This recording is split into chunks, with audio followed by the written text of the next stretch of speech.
광장의 목소리를 듣습니다. 소수의 목소리가 다수에 가려지지 않게 현장으로 가겠습니다. 페트롤 전북 함앵커가 간다.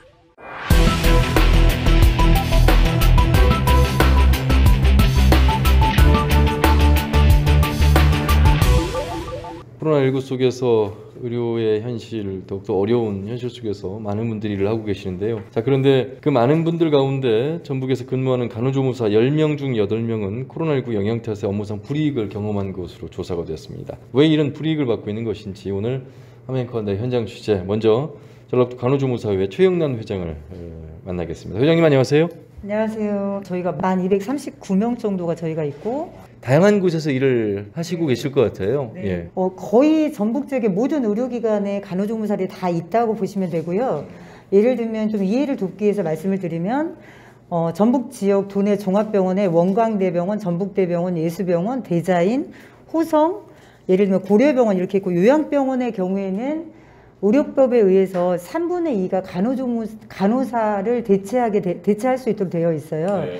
그래서 요양병원 같은 경우는 오히려 간호조무사가 더 많이 근무를 하고 있고, 그리고 도내의 국공립병원인 이제 군산의료원이나 남원의료원, 그리고 13개 시군의 보건소나 보건지소, 그리고 이제 개인 의원이나 치과 한의원의 경우에는 간호조무사가 85% 정도가 다 차지합니다. 물론 일반 국민들은 다 거의 간호사로 이제 인식하고 있는데 그렇게 하고 있고, 또 있던 이런 요양 의료기관뿐만 아니라 요양원이나 주간보호센터, 방문 간호센터 등 노인 장기 요양기관에도 간호조무사들이 하고 있고, 그 밖에도 산후조리원이나 어린이집, 아동보호센터, 사회복지시설, 장애인복지시설, 산업체, 체육시설 등 다양한 곳에서 간호조무사들이 일하고 있습니다. 정말 의료기관, 사회복지시설 곳곳에서 이 간호조무사분들의 활동이 대단하신데 간호사와 간호조무사의 구분이 조금 되는 겁니까, 그러면? 어느 자리에서나 가면 이제 이런 얘기가 제일 궁금한 것 같아요. 근데 아까 말씀드렸지만 의원이나 치과 한의원에서는 거의 85% 이상이 간호조무사라고 보시면 되고요. 제가 이제 30년째 전북대병원에서 근무하고 있는데 제가 이제 병동에 근무할 때는 간호사의 업무와 간호조무사의 업무가 명확히 구분이 됩니다. 예. 그러니까 의료법 제80조 2회에서 간호조무사는 일을 하고 있고, 예를 들면 간호사는 별도의 어떤 규정에 의해서, 그리고 근데 이제 외래에서 저는 한 20여 년 이상 일하고 있는데 전북대병원의 외래 진료 업무는 간호사나 간호조무사나 같은 업무를 하고 있습니다.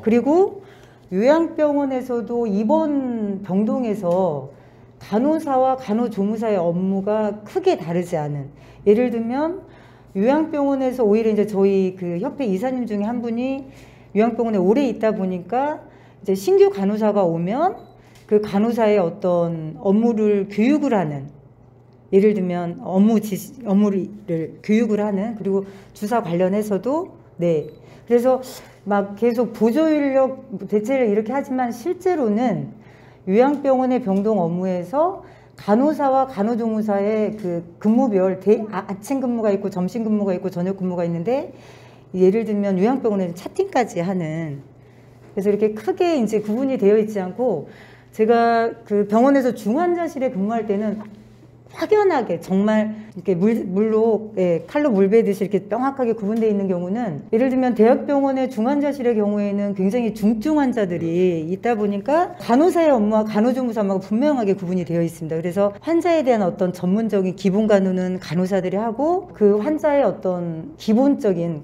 이런 부분은 간호조무사들이 간호사를 보조해서 일을 하고 있습니다. 어쨌든 구분이라는 것이 차이가 있을 뿐이지 차별이 있어서는 안 되는 그런 상황인데, 지금 열악함이랄까 어려운 현실 속에서 뉘앙스는 그런 좀 차별이 있는 거. 예를 들면 우리 최영란 회장님이 신문에 실린 글을 읽으면서 본인 소개를 할 때 저는 간호조무사 최영란입니다를 2번을 하신 적이 있었어요.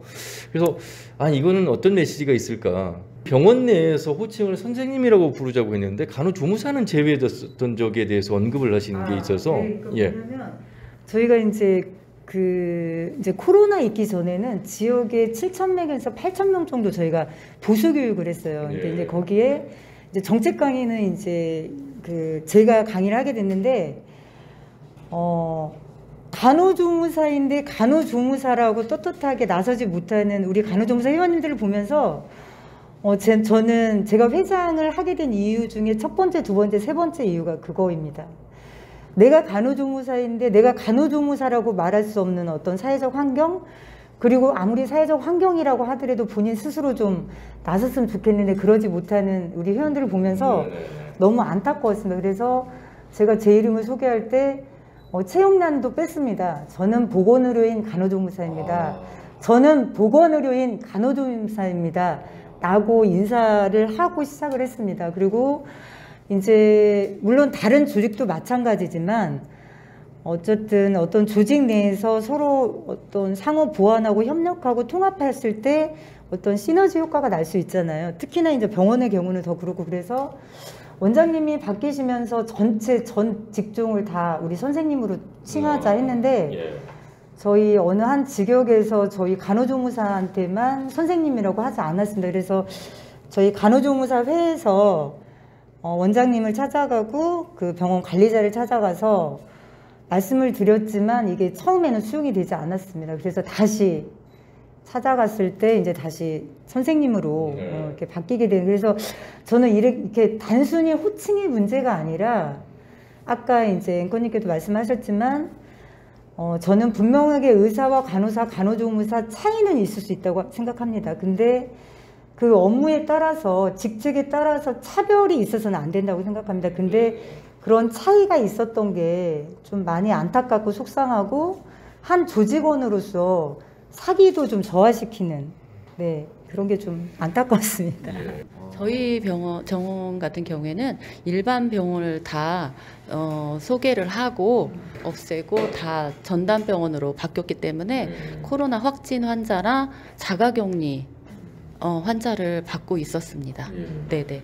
코로나 이전과 코로나 이후에 분명히 달라진 점이 있을 텐데요. 간호조무사님들 입장에서 봤을 때는 어떤 점들이 좀 많이 달라진 점입니까? 그리고 가장 어려운 부분은 어떤 부분일까요? 일단 달라진 점은 저희가 한 번도 접해보지 못한 이런 강력한 전염병이잖아요. 이런 것들을 경험해보지 못한 것들을 짧은 시간에 다 이거를 훈련하고 익히고 투입이 되어야 되는 상황도 되게 혼란스러웠고, 그리고 전염병이잖아요. 전염병 속에서 감염의 위험이 되게 큰 거잖아요. 네, 그리고 또 방호복을 입고 안에 오염구역에서 들어가서 일을 해야 되는 상황이면 해보지 않으신 분들은, 이거 경험해보지 않으신 분들은 이거를 느끼지를 못하세요. 저희가 아무리 백날 첫날 이렇게 말을 해도 저희는 입어봤으니까 이렇게 말을 하는데 입어보지 않으셨잖아요, 아나운서님은. 이러니까 이걸 느끼지를 못하세요. 네, 그래서 솔직히 말해서 정말 저희 마음을 알고 싶으시면 입어봤으면 좋겠어요. 이럴 정도로 그러니까 말로만 느낌 알아요, 아픔 알아요, 뭐 공감합니다 하지만 저희 방호복 입고 N95 마스크 쓰고 고글 쓰고 앞이 보이지 않아요. 앞이 보이지 않아서 정말 눈을 부릅뜨고 환자 이름 이런 거 봐야 되잖아요. 배식하려면 환자 이름, 호실 보고 이름 보고 나눠주고 해야 되는데 앞이 이 열기로 인해서, 나의 이 체온에 의해서 열기로 인해서 바람이 안 통하니까 보이지가 않아서 눈을 정말 찢어가면서 일한다는 말이 나올 정도로. 왜? 안 보이니까. 뭐 보여야 뭐 들이죠. 구분이 안 돼요. 그래서 어느 정도로 이게 저기 하냐면 너무 덥고 힘들고 하니까 그 복도가 있거든요. 저희 환자들은 병실에 그냥 문을 닫아놓고 나오지 못하도록 CCTV로 이제 보고 있고, 그 복도에는 저희가 이제 CCTV가 없어요. 거기에 너무 힘들고 숨이 차니까 거기 복도에 누워서 진정시키고, 왜냐하면 쓰러지면 안 되니까, 서로 피해가 가면 안 되니까 이런 정도에 누워서 좀 호흡 가다듬고 한 5분 정도 누워 있다가 일어나서 다시 또 역할을 하고 일을 하고 하는 이런 과정이 지금 1년 4개월 정도 진행이 되고 있습니다. 그런 면에서 일은 많아졌으나 처우가 달라지지 않은 부분, 내지는 불이익을 오히려 받은 경우가 있으신지 현실적인 부분을 좀 말씀해 주세요. 그 요양원 어르신들이 이제 자가격리를 했을 때 그 사례가 있어요. 자가격리 하시는 분들은 확진자가 아니기 때문에 따로 층을 나눠서 이제 밑에 층에서 자가격리 하시는 분들을 따로 저희가 이제 간호조무사랑 간호사 선생님이 따로 이렇게 하셨는데 그 인력이 모자라다 보니까 그리고 그분들은 하나에서 열까지 케어할 수 있는 부분이 정말 많잖아요. 하나에서 열까지 다 손이 저희 필요하잖아요. 이런 상태이기 때문에 저희 병원 인력으로는 한계가 있었어요. 그래서 추가 인원을 요청을 하고 그의 필요성을 느끼셔서 도에서 요양보호사 선생님들을 어디에서 이제 모집을 하셨나 봐요. 그분들이 이제 투입이 돼서 저희는 이제 인력이다 보니까 아우 그래 우리 일이 조금 좀 수월하고 좀 더 많은 손길이 한 분 한 분한테 갈 수 있겠구나라고 이제 안도를 했어요. 근데 현실은 그게 아니더군요. 현실이 뭐냐면 그냥 어제 자격증 따신 분들 아니면 정말 장롱 면허, 장롱 자격증이라고 하죠.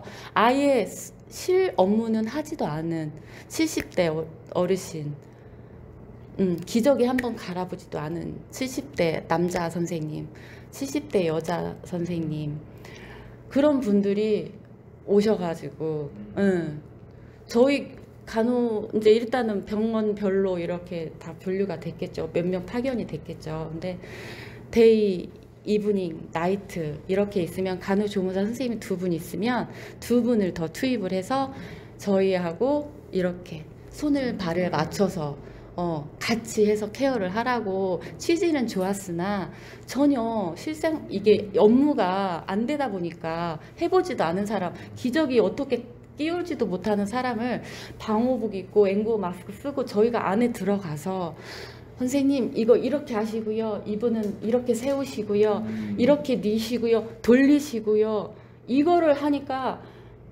내가 진짜 2배가 뭐 10배로 저희가 힘들고 시간은 더 2~3배 소요가 되고요.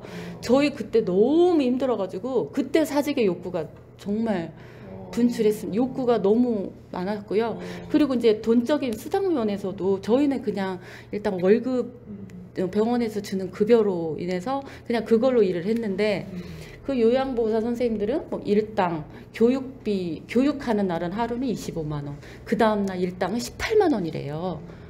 아무것도 하시지도 못하는 어르신들을 우리가 교육하고 우리가 알려드리고 우리가 모시고 다니고 한에서 열까지 다 가리키는데 저희는 그냥 월급쟁이고 그분은 하루에 18만 원씩 해서 이렇게 2주씩을 일을 하면 저희 월급보다 더 받아가셨더라고요. 여기에서 오는 이 마음은 아나운서님 분은 어떻게 느끼실 수 있으시겠어요? 이거는 감히 상상도 못해요. 여기에서 오는 이 괴리감, 이 억울함, 분함, 서러움 이거는 너무 당해보지 않으면 정말 모르세요. 너무너무 힘든 상황의 연속이었습니다. 이번엔 또 다른 분을 또 만나보도록 하겠습니다. 안녕하세요. 본인 소개 좀 해주세요. 저희 병원은 평소에는 환자도 많고 다른 병원과 견주어도 뒤처지지 않는 병원이었는데 이번 코로나19로 인해서 이제 병원이 조금 힘들어졌다고 원장님께서 이제 권고사직을 직원들한테 말씀을 하셨습니다. 그래서 환자가 많아서 병원이 잘 될 때는 아무 말씀이 없으시다가 코로나로 힘들다고 저희한테 그렇게 말씀을 하시니까 저희가 너무 억울하고 분하고 이런 마음이 들었거든요.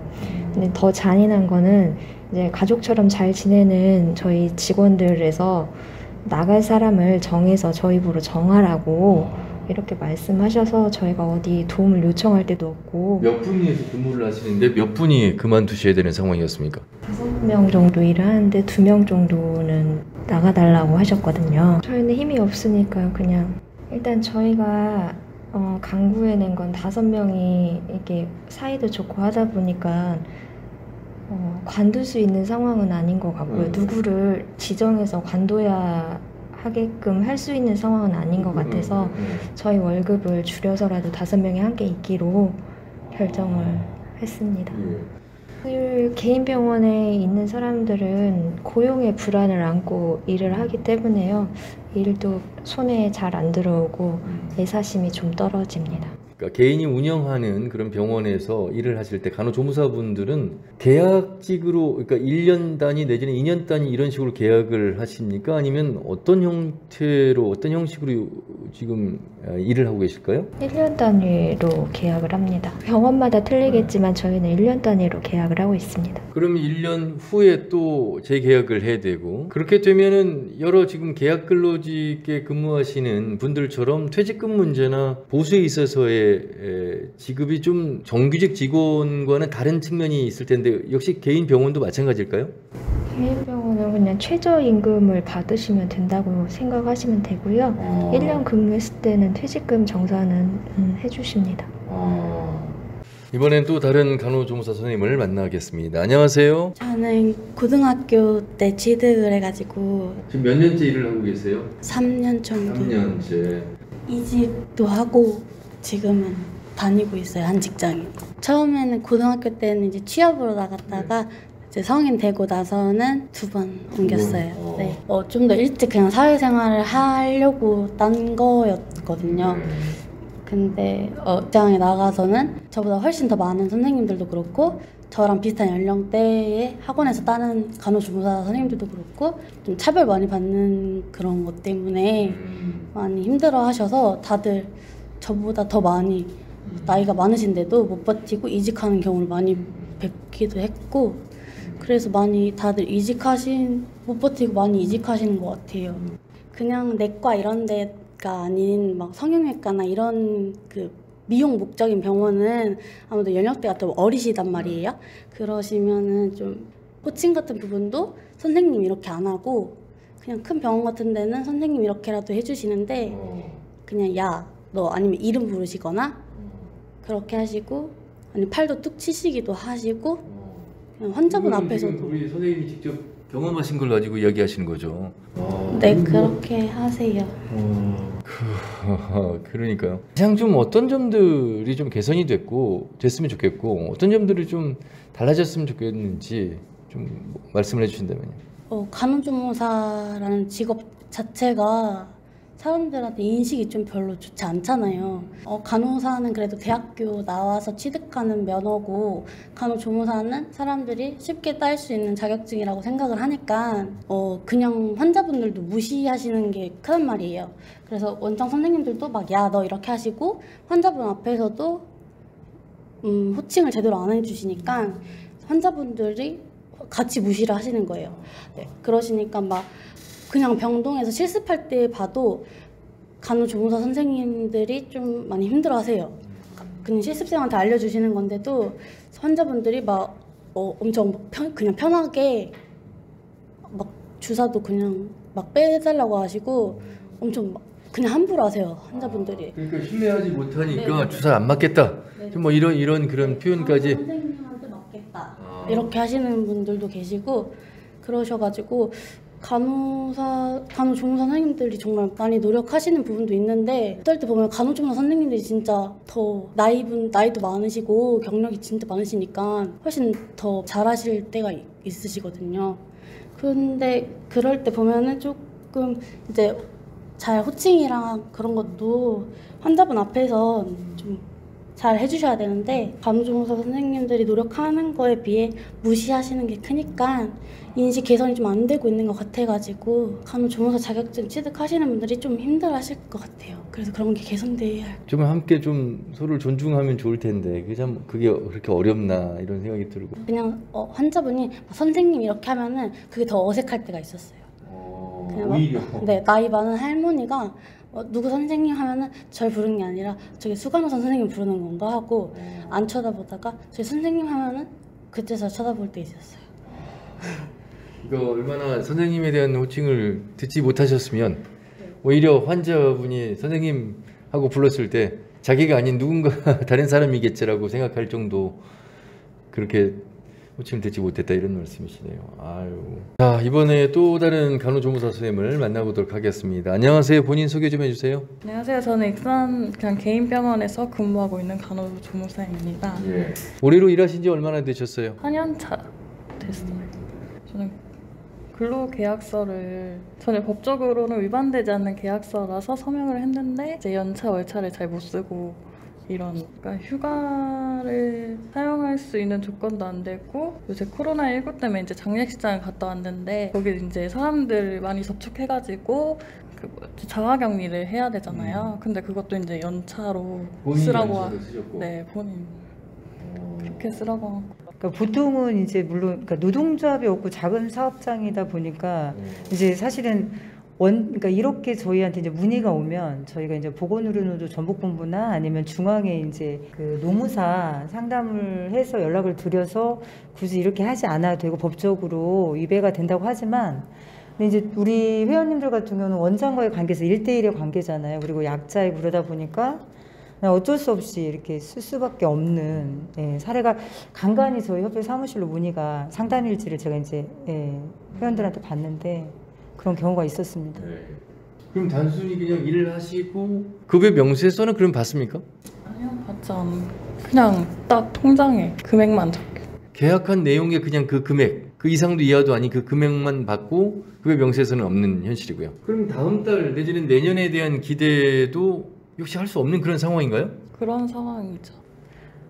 병원에서 근무하는 의사, 간호사, 간호조무사, 응급구조사, 방사선사, 약사 다 보건의료 인력입니다. 근데 유일하게 그 보건의료 인력 중에 아마 간호사 다음으로 저희가 인력이 두 번째로 많은데 법정단체가 아니고 임의단체입니다. 그러다 보니까 보건복지부에서 사실은 간호조무사 협회를 인정해 준 거거든요. 근데 법정단체가 아니고 임의단체다 보니까 늘 어떤 법 제도 개선에 그 다음에 정부의 어떤 정책, 주요한 정책 과제에 간호조무사가 배제되고 있는 겁니다. 그래서 저는 이제 이 자리를 빌어서 정말 저희가 전국에서 아마 최초일 겁니다. 10,000명이 국회 앞에서 저희 간호조무사 법정단체 그리고 간호조무사에 대한 차이가 아닌 차별을 좀 없애달라. 우리가 간호조무사로서 어떤 역량 강화를 하고 전문성을 더 높여서 우리 국민들께 보다 양질의 서비스를 제공할 수 있도록 우리도 대학에서 공부할 수 있게 해달라.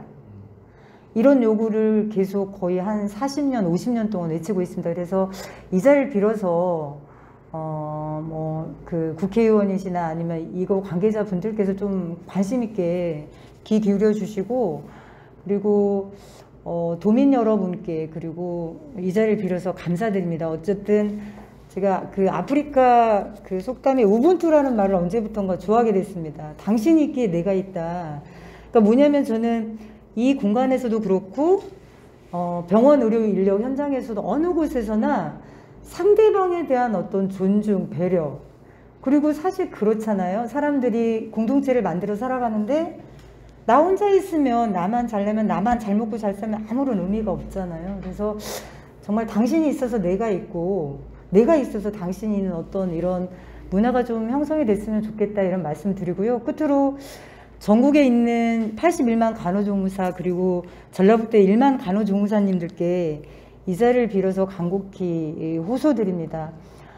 물론 사회적으로 고졸 출신, 학원 출신은 사회적 어떤 비하와 낙인감이 있지만 정말 여러분들은 의료기관 최일선에서 정말 누구보다 자기 맡은 바 소임을 다하고 자기 책무를 다하고 있다고 생각합니다. 스스로 당당해 주시기 바랍니다. 그리고 우리 간호조무사 권리는 그 누구도 대신 찾아주지 않습니다. 누가 대신 해주지 않습니다. 우리 간호조무사 개개인은 정말 미약하고 힘이 약하지만 전국에 81만 간호조무사가 한 분 한 분이 힘을 합하면 정말 우리 간호조무사들이 바라는 정말 차별이 아니라 차이가 아닌 차별의 끝장내는 그리고 간호조무사가 간호조무사라고 불릴 수 있는 간호조무사가 당당한 어떤 이런 사회 만드는 일에 함께 해주셨으면 좋겠습니다. 고맙습니다. 네, 전라북도 간호조무사회 최영란 회장과 말씀 나눠봤습니다. 고맙습니다. 광장의 목소리를 듣습니다. 소수의 목소리가 다수에 가려지지 않게 현장으로 가겠습니다. 페트롤 전북 하멘커가 간다. 이번에는 보건의료노조 전북지역의 박정원 본부장님을 찾아왔습니다. 본부장님 안녕하세요. 안녕하세요. 보건의료노조에서 전북지역 간호조무사 실태조사를 진행하면서 정말 짐작하고 있었던 대로 네. 이렇게 나온 걸 보고 참 마음이 아프기도 했었고, 같이 근무하는 동료들이 정말 이런 실태구나 곁에서 보는 거하고 정말 이렇게 조사 결과가 나오는 걸 보고 굉장히 마음 아팠었고요. 5인 미만 사업장 같은 경우는 노동조합이 없다 보니까 대체적으로 이런 목소리를 굉장히 내기도 힘들고, 처우 개선에 대해서 뭔가 사측과 교섭하기도 굉장히 힘든 행태예요. 그래서 이번 코로나를 겪으면서 정말 최소한의 이 마스크도 지금 받지 못하고 개인이 사서 쓰는 경우도 굉장히 많았었고, 그 심사평가원 결과를 보니까 의원들, 소아청소년과 의원들을 보니 의원들이 개원하는 숫자보다 퇴원하는 숫자가 굉장히 많이 늘었더라고요. 그거는 그 안에서 일하는 그 개인 의원에서 일하는 간호조무사들의 고용과도 굉장히 직결되는 것이어서 굉장히 마음이 아팠었고, 저희 그 보건의료노조 나순자 위원장님이 전북 지역을 방문했었는데요. 간호조무사 실태조사를 저희가 드렸었는데요. 건강정보 심사평가원 거기 이사님으로 계세요. 거기에 들어가서 이 결과를 가지고 의사협회하고 한번 얘기를 해야겠다고 말씀하시더라고요. 이제 저희 같은 경우는 이제 물론 대병원 같은 경우는 조직이 잘 돼 있고, 이제 5인 미만 사업장 같은 경우는 조직이 거의 안 돼 있습니다. 그래서 5인 미만 사업장을 대상으로 해서 노동조합 가입밖에는 없는 것 같아요. 그분들을 위해서는. 하지만 가입이 되지 조직이 되지 않더라도 저희들 같은 경우는 그분들에게 교육을 뭐 이런 그 근로기준법이나 노동조합의 필요성에 대한 교육을 좀 하려고 생각하고 있습니다. 더 많은 것도, 더 특별한 것도 아닌 더 호칭에 대한 존중, 또 최소한 차별이 아닌 차이 정도를 실감하면 더 이상 바랄 게 없습니다. 이런 말씀을 하셔서, 우리 그 요양보호사님들 같은 경우는 뭐 현장에서 그 환자분들이 아줌마 이렇게 불렀을 때 아줌마 아니다, 요양보호사다 이렇게 부르시잖아요. 근데 그 호칭부터 저희 스스로 존중해 줘야 될 필요가 있다 생각하고, 간호조무사 또한 우리 현장에서 절대 없어서는 안 될 인력 중에 하나이거든요. 직종 중에 하나이고요. 그래서 저는 이 간호조무사에 대한 그 직업에 대한 자긍심도 좀 가졌으면 좋겠고, 바꿔내기 위한 노력도 굉장히 좀 필요하다고 생각해요. 이 간호조무사님들이. 그래서 물론 이 계기를 통해서 정말 한 단계 좀 더 발전하는 그런 간호조무사들이 됐으면 좋겠습니다. 예, 보건의료노조 전북본부의 박정원 본부장님과 말씀 나눠봤습니다. 고맙습니다. 광장의 목소리를 듣습니다. 소수의 목소리가 다수에 가려지지 않게 현장으로 가겠습니다. 페트롤 전북 함앵커가 간다.